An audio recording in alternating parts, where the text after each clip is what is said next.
Okay, so you know that kind of silence that doesn't feel peaceful at all? The kind that creeps into conversations, buzzes in the background, and leaves you with this uneasy feeling like something big is about to explode? Yeah, that's exactly what's swirling around Meghan Markle right now. For years, people have been whispering things about her past. Nothing concrete, just murmurs. Like mysterious yacht parties, elite social circles, high-end connections. Stuff you'd normally scroll past in a gossip blog and forget by lunch. But now, those whispers are turning into something else. Something real, something confirmed. And guess who's at the center of it all? Meghan. Yes, that Meghan. Duchess of Sussex, media darling turned misunderstood royal. Only this time it's not about a tabloid feud or a misquoted interview. Oh no, we're talking about links to Jeffrey Epstein. Yes, that Jeffrey Epstein. No one's saying she committed a crime. Let's get that straight. But what's got everyone's jaw on the floor is how close, uncomfortably close, she apparently was to some seriously dark corners of power, influence, and scandal. Before she was the Duchess, Meghan was just another Hollywood hopeful, hustling hard. And if you think that world's all glitz and glam, think again. It's gritty, cutthroat, and filled with secret rooms and invite-only parties that are nothing like what you see on Instagram. Those yacht parties? They weren't about champagne and sunsets. They were power plays, career-making networking hubs, hosted by billionaires, producers, foreign royals, and yes, people orbiting Epstein's twisted empire. And Meghan? She was there. Not just as some nameless guest. People knew her. She mingled, charmed, connected. This wasn't illegal. It was strategy, survival, the Hollywood way. But here's where things take a sharp turn. As Meghan's fame shot up, first through Suits, then all the way into the royal family, her team kicked into overdrive. And I mean full-blown damage control. They started cleaning up everything. Stories started vanishing. Journalists got calls. Some were offered juicy exclusives to drop mentions of her early days, especially anything linking her to that elite yacht scene. One editor even said they were offered an exclusive interview just to kill a story that connected her to Epstein-adjacent figures. And let's be real, when someone's that desperate to scrub something from the record, it makes you wonder, what are they hiding? Because people don't go to war with the media over silly rumors. They go to war when there's truth buried in the gossip. And now, former friends are starting to talk. Emails are being leaked. Receipts are being posted. It's all coming out. Let's rewind a bit. Early Hollywood Meghan wasn't just a wide-eyed actress. Oh no, she was smart, calculated. She knew how to work a room. One former PR insider said Meghan was surgically precise when it came to managing her image. She knew who to be seen with, when to vanish, when to reappear. All of it was part of a plan. From Deal or No Deal to small TV spots to suddenly becoming royalty. That doesn't happen by accident. That's not luck. That's engineering. And guess what? Those yacht parties? They were her launch pads. These were not beach holidays. They were invite-only ladders to the top, full of powerful men and ambitious women. Meghan wasn't there for scandal. She was there for exposure, for access. And among the many rich and powerful people present, some of them, too many of them, were part of Epstein's world. Back then, his name wasn't radioactive. He was just a super rich guy throwing lavish parties and funding philanthropy. But now that we know the truth about him, anyone linked to those scenes is suddenly under the microscope. And Meghan, people remember her being there. She wasn't naive, she was smart, careful, and most of all, memorable. Now here's the kicker. People aren't mad about the parties. Hollywood's messy, we all get that. What's really bothering everyone is the cover-up, the panic, the attempts to erase everything. Journalists were warned not to put Meghan's name near certain people. Writers were offered trades. Drop this story, we'll give you something better. That's not normal behavior. That's crisis PR.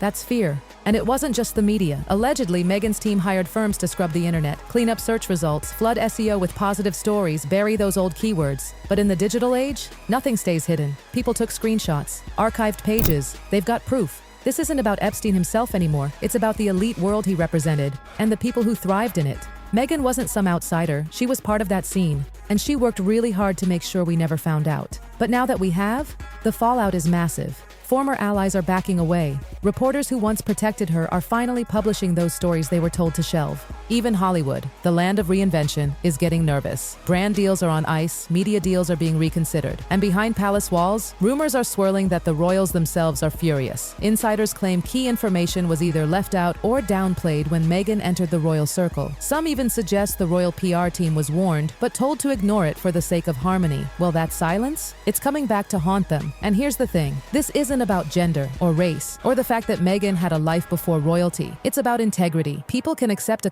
complicated past. What they can't accept is being lied to, being manipulated, being sold a fairy tale while the truth was being buried under NDAs and hush deals. Meghan built her brand on honesty, empowerment, truth, but the moment she started scrubbing the past and silencing journalists, that image shattered. Now here's where things really start spiraling, because this isn't just Meghan's mess anymore. You think she climbed the Hollywood ladder by herself? Think again. That world, the yacht parties, the VIP events, the exclusive no-phone circles, it's full of powerful people. People who also frequented Epstein's spaces. And now, as Meghan's name keeps surfacing, so do theirs. Some of those names, they've already gone silent. Others, they're lawyering up. Fast. Suddenly, it's not just about a duchess with a carefully curated image. It's about a whole web of connections. People who vouched for her, helped shape her rise. People who might have had a lot to lose if her past came to light. And now that the spotlight's swinging in this direction, they're scrambling because this isn't just some old gossip thread. This has real consequences. Behind closed doors, royal insiders are reportedly fuming. Some of them feel blindsided, like they were sold a story that conveniently left out everything messy. And let's be real, when the palace starts distancing itself, you know it's serious. There's even speculation that royal PR teams had early intel,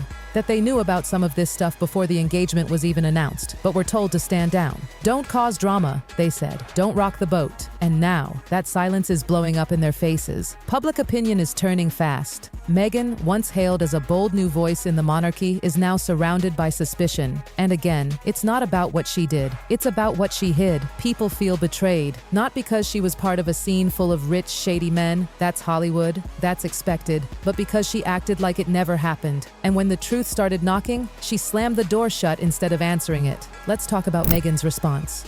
Or rather, her lack of one. Because instead of confronting the noise, what is she doing? Dodging, deflecting, denying. Her team calls it baseless gossip.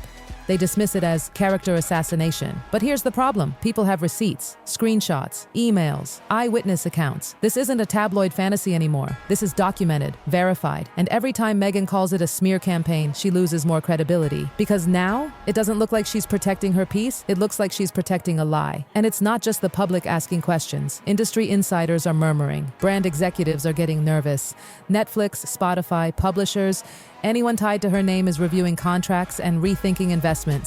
One entertainment journalist who stayed quiet for years finally came forward. She said she was contacted not once but twice and asked to kill a story about Meghan's yacht party connections. And not because the story was false, but because it didn't fit the new narrative. And guess what? The editor didn't kill it out of kindness. It was part of a trade, a backroom deal. Which begs the question, how many other deals were made? Because it's clear now, this wasn't just one story Meghan tried to erase. It was a whole chapter of her life. And with every attempt to bury it, people got more curious, more suspicious, and more determined to find out what really happened. So here we are. Meghan Markle, the Duchess, the activist, the feminist icon, is standing on a cliff, and the ground, it's crumbling fast. She has two choices. She can keep pretending none of this is happening, stick to the PR-approved script, hope the news cycle moves on, or she can finally speak up, tell her story, not the glossy, edited version, the real one. Yeah, it might get uncomfortable, she might lose a few fans, but she could win back something far more valuable, trust. And the worst part? She could have owned it. She really could have. No one's asking her to confess to crimes she didn't commit, but to pretend she wasn't part of those scenes, that she didn't mingle in those waters, didn't benefit from those silent exchanges behind private yacht decks and mansion gates. That's what people can't forgive.